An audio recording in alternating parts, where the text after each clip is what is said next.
Kedua, tiga. What's up IT Gang? Jadi hari ini kita bakal belajar mengenai Blink, yaitu mengontrol dan mengaplikasikan Blink ke dalam project IT kita. Ya, nggak usah lama-lama, langsung aja ya. Jadi materi kita seperti yang ada di depan, di judul itu Manage and Control Your Dashboard Using Blink. Jadi buat project kita ini, kita bakal mengontrol servo menggunakan Blink, platform IT Blink. Tapi sebelum itu kita masuk dulu ke apa itu dashboard Blink. Oke, modulnya ini mungkin nanti bakal di-share ya. Nah, untuk table of content-nya atau inti-inti dari yang akan kita pelajari pada kali ini, yaitu adalah mengenal platform Blink, pengertian dan segala macamnya itu. Terus fungsi platform Blink, kemudian alasan mengapa kita harus menggunakan platform Blink, dan juga bagaimana cara menggunakan platform Blink, yaitu kita udah masuk ke praktikumnya. Oke, pertama, itu adalah mengenal platform Blink. Apa sih itu platform Blink? Sama seperti platform IoT lainnya, jadi Blink itu merupakan salah satu platform IoT yang dapat kita gunakan untuk menghubungkan perangkat keras IoT dan juga dashboard atau platform kita. Jadi dari banyaknya platform IoT, salah satunya itu Blink ini. Selain itu, platform juga dapat menyimpan data-data dari. Nah, ini salah satu keunggulan Blink itu juga menyimpan data dari sensor dan juga menampilkan hasil pengumpulan datanya. Banyak juga sih yang bisa seperti itu. Cuman buat kali ini kita bakal pelajari tentang Blink.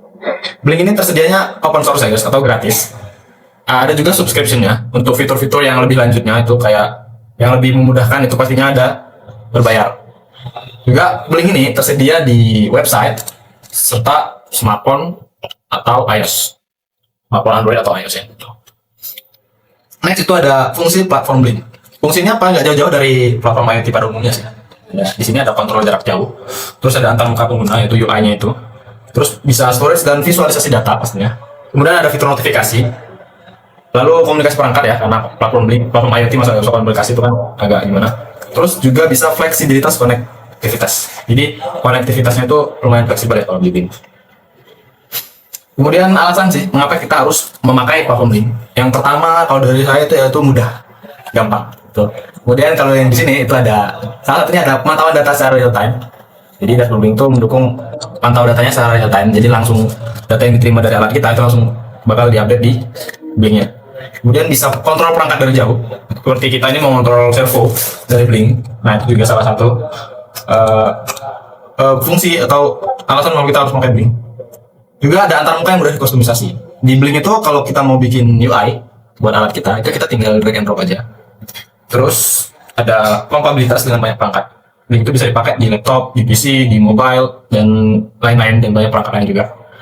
Terus tuh Blink itu cloud. Jadi Blink itu salah satu solusi juga buat perangkat IoT yang berbasis cloud. Kemudian fitur notifikasi dan otomasi. Nggak lengkap kalau platform IoT itu nggak ada fitur notifikasi ya. Yang pastinya bakal mudahin juga. Terus ada otomasi juga di Blink. Jadi kita bisa mengkonfigurasi alat kita itu otomatis dari platform Blink. Kemudian tadi karena bisa laptop, PC, mobile, jadi dia punya akses multi platform. Juga terakhir di Blink itu komunitasnya itu aktif. Jadi kalau kita mau pengen punya teman yang hobi atau sharing-sharing pengetahuan aja, itu komunitasnya itu masih aktif. Oke, mungkin itu aja buat pengenalan Blink ya. Berikutnya kita langsung aja ke bagaimana cara menggunakan Blink. Yang pertama yang pastinya, nah di sini sebelum itu kita mau jelasin dulu Mak. Proyek kita tadi seperti yang udah dibilang di awal tadi, kita bakalan kontrol servo menggunakan Blink ini. Jadi kita bakal langsung praktek pakai Blink buat kontrol servo. Jadi gerakin servonya itu langsung dari Blink. Oke, yang pertama pastinya kita harus buka websitenya dulu. Akses websitenya itu bisa di Blink. Bentar, nah blink.io nanti bakal tampilan kayak gini. Setelah itu kita login, tampilannya kayak gini. Lalu kita login aja. Kalau belum punya akun, kita bisa bikin dulu. Nah, klik yang sini, singkatnya. Nah ini buat tampilan landing page-nya. Landing page-nya itu seperti ini, simpel aja ya. Terus kita ke sign up kalau belum punya akun. Nah, kalau udah sign up juga gampang banget. Kita tinggal masukin email aktif kita aja. Email kalian misal apa gitu. Setelah kalian masuk, kalian klik agree ini, terus klik sign up.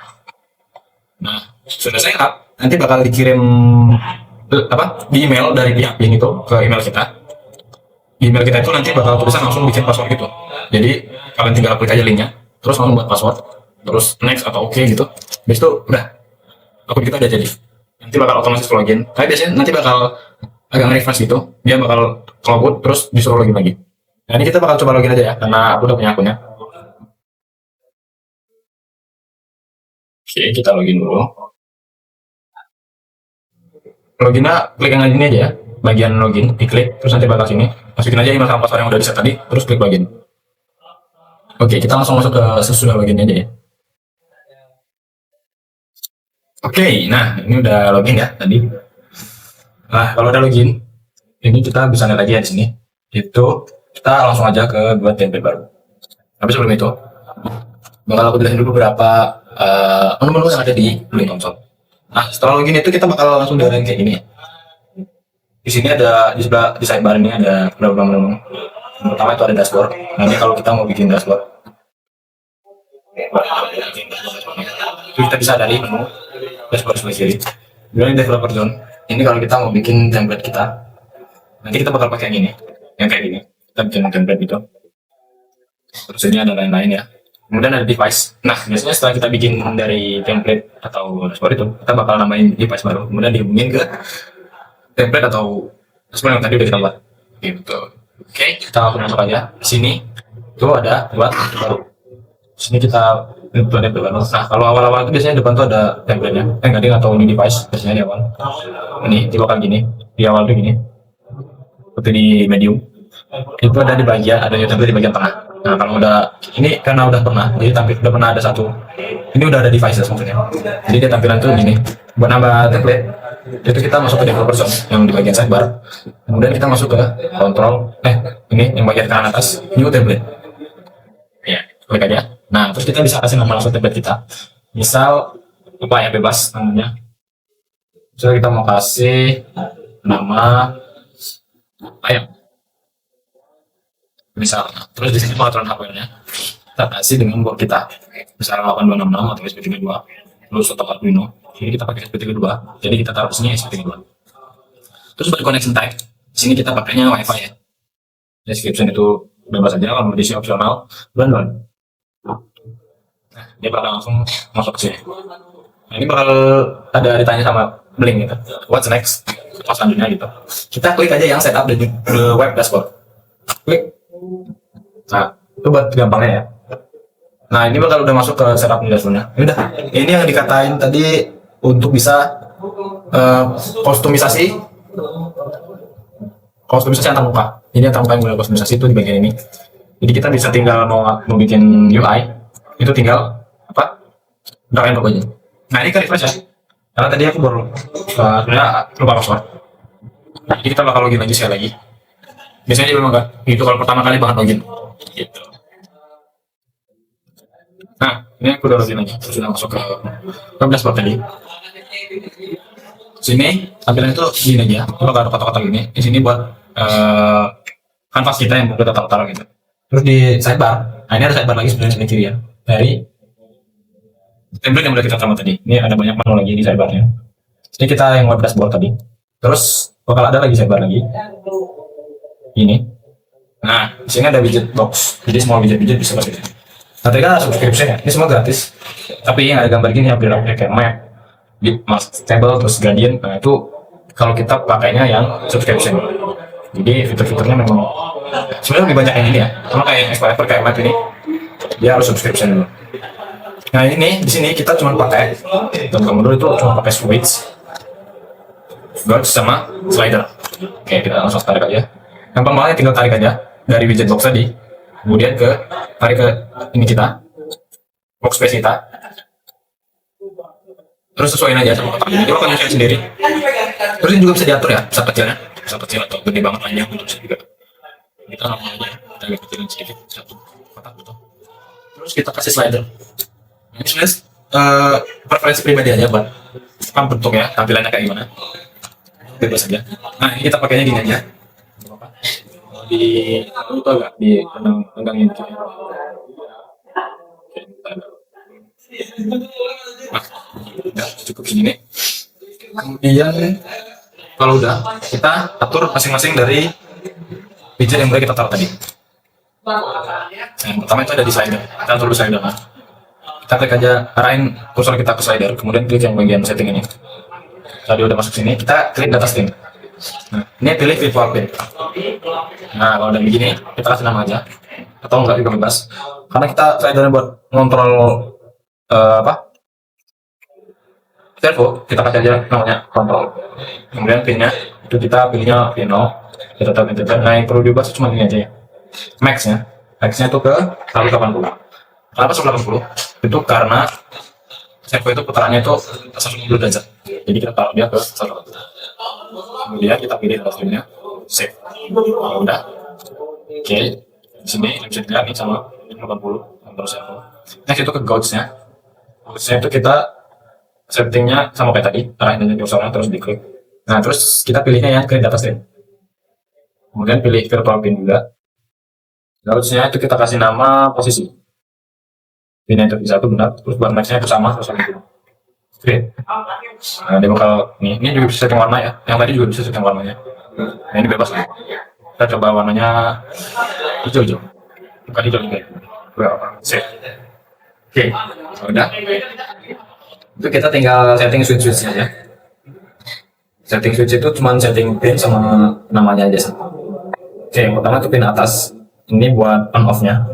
Kita klik data stream. Nah, buat switch ini kita kasih nama dia apa aja ya. Terus buat data stream kita pilih yang digital pin. Terus kita pilih pinnya yang ke pin 3 karena nanti kita mau pakai pin 3. Nah, itu bebas aja ya. Pin itu bebas, nanti disesuaikan aja di codingannya. Kemudian kita klik. Nah, kita pilih data streamnya udah. Value-nya sama. Save. Nah, buat switchnya juga yang bawah kita, kalau yang ini buat set dia default ke 90 derajat, jadi kita kasih nama 90 aja. Data streamnya create digital pinnya ke pin 2. Ini sekali lagi bebas ya buat pinnya, create kita pilih aja langsung namanya ya bebas. Jadi otomatis kalau begini kalau udah kita save aja. Nah, ini tampilan antar mukanya atau UI nya. Oke, kita balik lagi ke modul. Itu kita langsung tambahkan device baru. Jadi kita ke, kalau udah di save tadi, ya udah bakal tampil gini kan. Kita ke arah sidebar yang paling kiri itu. Kita masuk ke devices. Dan kita bikin device baru. Klik aja tombol new device. Kemudian pilih yang bagian kiri ini, yang from template. Nah, di sini kita kasih template-nya. Kita pilih yang tadi, yang udah kita bikin itu ayam. Device name-nya itu bebas, samain aja nggak apa-apa, atau mau ya ini preferensi pribadi juga. Langsung pilih aja. Boom. Nah, kalau dia dia bakal muncul kayak gini di kiri kanan atas firmware code-nya. Jadi bisa kita salin aja. Klik aja tinggal sekali. Nah, dia bakal salin ya. Ini maksudnya yang bagian tombol ini kita klik ambil.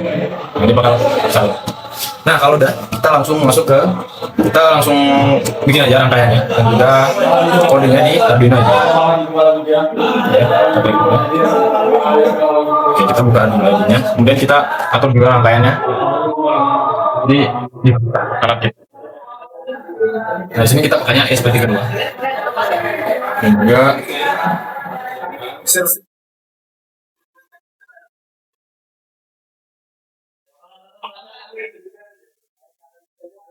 SP32 dan kita servonya yang biasa ya.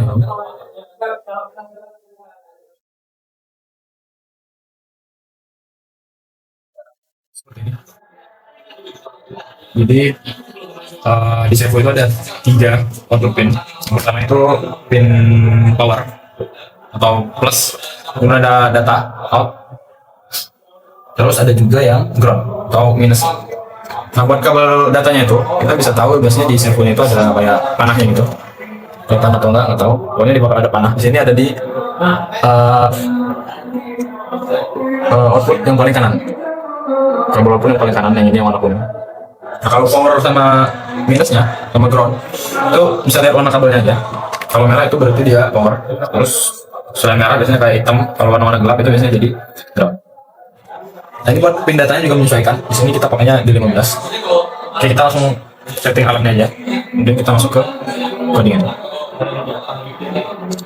Oke, nah ini udah bikin rangkaiannya. Udah bisa lihat. Oke, kita langsung masuk aja ke kodenya. Oke, ini kodenya. Kita langsung salin aja bagian atas ini, guys. Oke, ini masuk ke Arduino ID.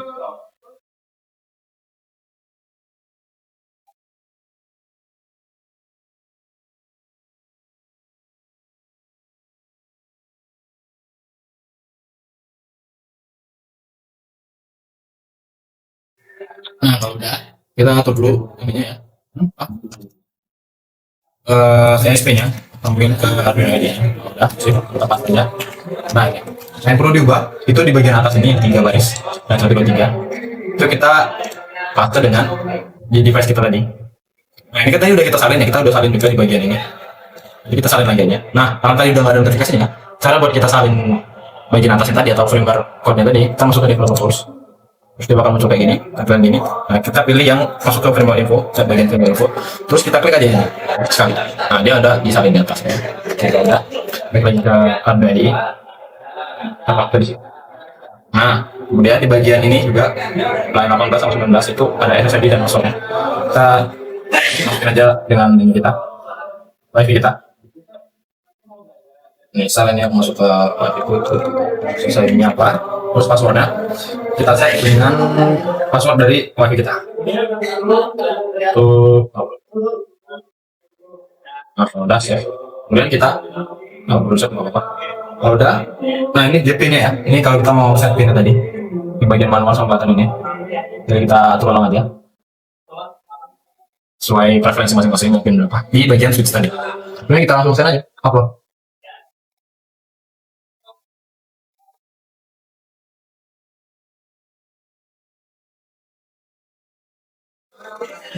Terus sama compile, kita balik lagi ke ini ya.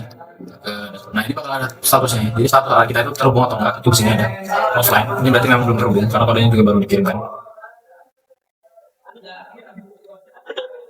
Nah masih compiling ya, kita masih nunggu.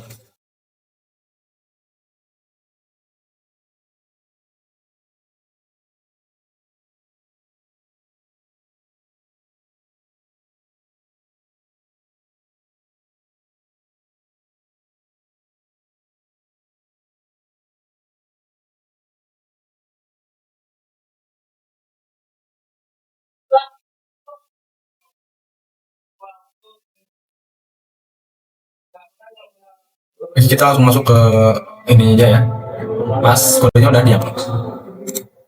Oke, ini udah kekirim ya buat kodenya, teman. Kodenya udah kekirim. Kita langsung ke praktikumnya aja. Ini udah nyala juga. Jadi servonya bakal muter sekali gitu. Terus dia bakal bisa kita pakai. Mungkin akan banyak error segala macam ya. Cuman ya nanti dicoba-coba lagi aja. Kalau udah sesuai semua, kita langsung aja ke sesi demonya.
Oke, itu dia buat materi kita hari ini.